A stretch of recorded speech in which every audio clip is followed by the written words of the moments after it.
It's Eric, and today we're going to be looking at the Eufy SmartDrop Delivery Box. And I'm going to tell you 10 things that you're going to need to know about this before you decide to buy it. Now, Eufy did provide this to me for a full honest review over a year ago, and I did tell my wife we're only going to keep this for about 3 months, just enough time to review it, because it's not something that we personally needed, because we live in a safe neighborhood that we don't have a lot of porch pirates, and it's more of an eyesore in front of our house than anything. But now, a year later, we still have it on our front porch because we love it. So today I'm going to tell you 10 things that I know about this, using this every single day, because we get daily packages that you're going to need to know about, and a couple cons that maybe Eufy can improve on this. So without further ado, let's go ahead and start with number 10, which is that this is not a high security device. Yes, I do believe this will prevent porch pirates, but in all honesty, if someone really wants your packages, they will get it even inside this. You can probably jimmy this open, you can smash it and easily open up the lid. It's not a real protective lock. It's not safe whatsoever. It did take me about 30 minutes to put this together, but it's just basic little screws, and you do need to drill this into either the concrete or some other type of solid material where you can really bolt this down, because someone can really just lift the whole thing up and take it with them. It's not that heavy.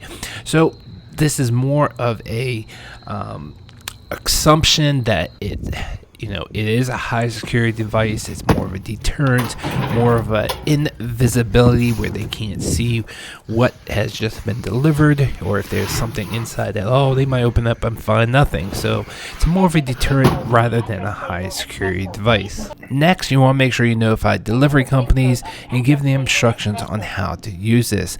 Now, Amazon, UPS, and FedEx all have delivery instructions. You just have to go on to their website and make a user account for your address, and you can give them instructions on how to open this up. You can give them the PIN code, but I also suggest that when you make an order online, that you also put a security code into the delivery address, and that's what Eufy actually suggests in their instructions. So I would do both. Make sure you notify them and also put it on delivery label.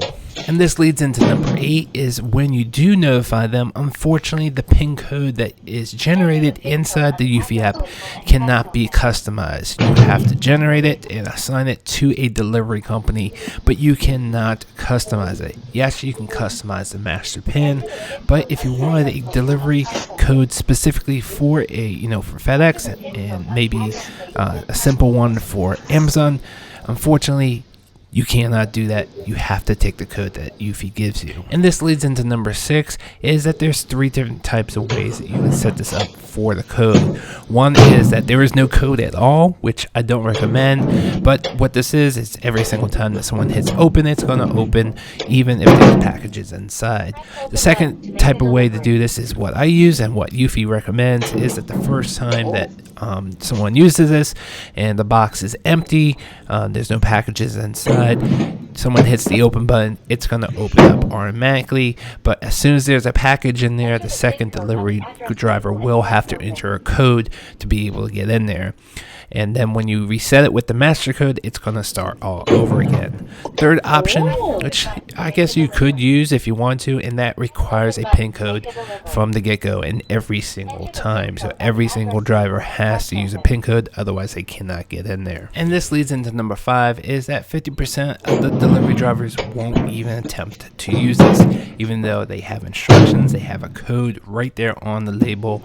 They're just too much in a rush, or they're just blind to the big box that says deliveries right in the front of their face, but for whatever reason 50% just refuse to use it. So just keep that in mind. You can have conversations with them, which I've definitely had with a couple of my postal service members, and they still refuse to use it for whatever reason. There is a voice prompt that does help out a lot of people, but I do find that a lot of times the voice prompt will actually be triggered, even though it is between the hours that it's supposed to go off, which is supposed to go off anytime before 7 p.m. and then turns off after 7.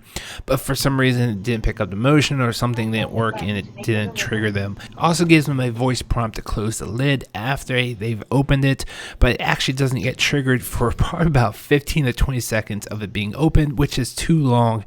And a lot of times the delivery driver will have been walking away and they won't hear that they need to physically close it. I've had a lot of delivery drivers try to press the open button to close it, not knowing that it's a physical close. So it would have been nice, as soon as that lid opens, they get the verbal instructions to close it. Also, there's no controls for those voice prompts, unfortunately, except for turning them on and turning them off.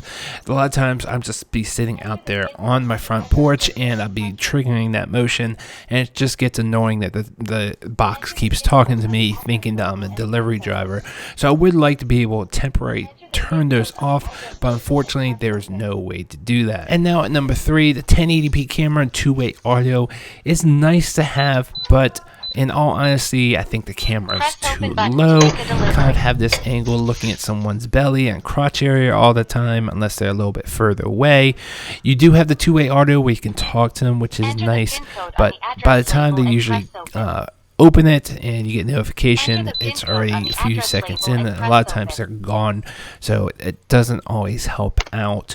Now, one thing about the camera is that it is down low, and the angle of it does have a lot of condensation in the morning just because of the way that it's angled, and anytime that it's snow, you're not going to be able to see anything because it's covered up. So FYI, camera's nice to have, but unless you have no other camera from like a doorbell, you probably not going to use it that much. Where I have the Nest camera, that's my primary camera, and that's just a much better angle. I don't have to worry about condensation or snow being on it.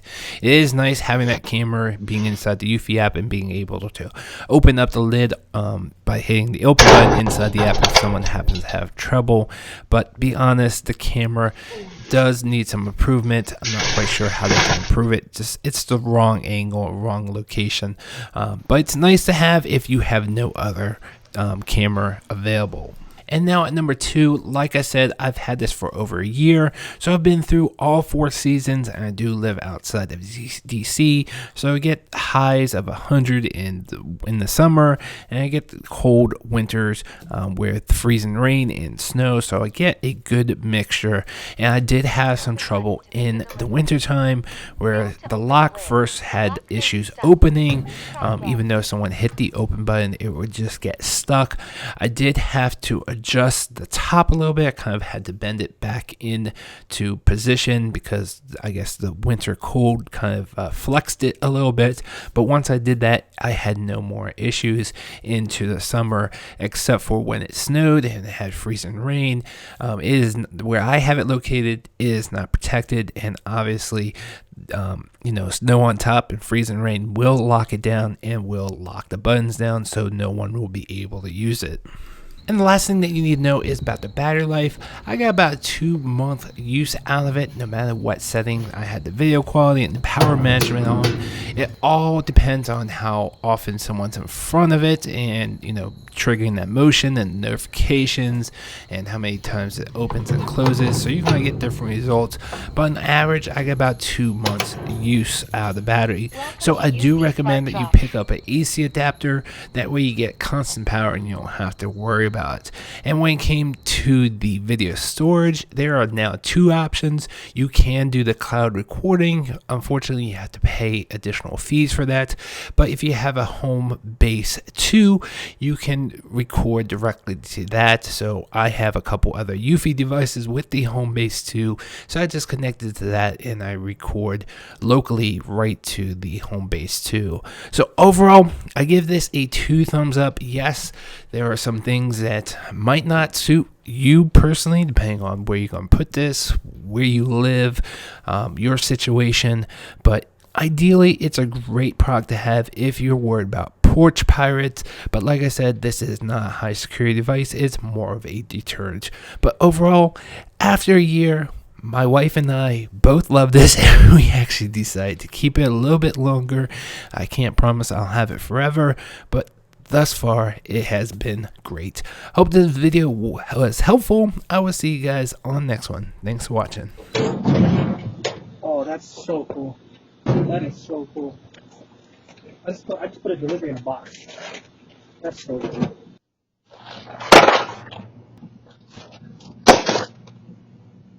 Hit open.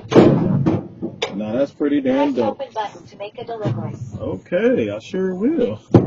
That's pretty damn dope. I'll tell you that much. And then do I close it right? Close the lid when you leave. Okay. Yes, ma'am. I sure will. Pretty dope. They got this delivery box on their thing, and then you gotta put a pin number in to open it. Oh, they fancy. We got a camera on it and everything. It's like a little metal joint. Okay. Press open button to make a delivery.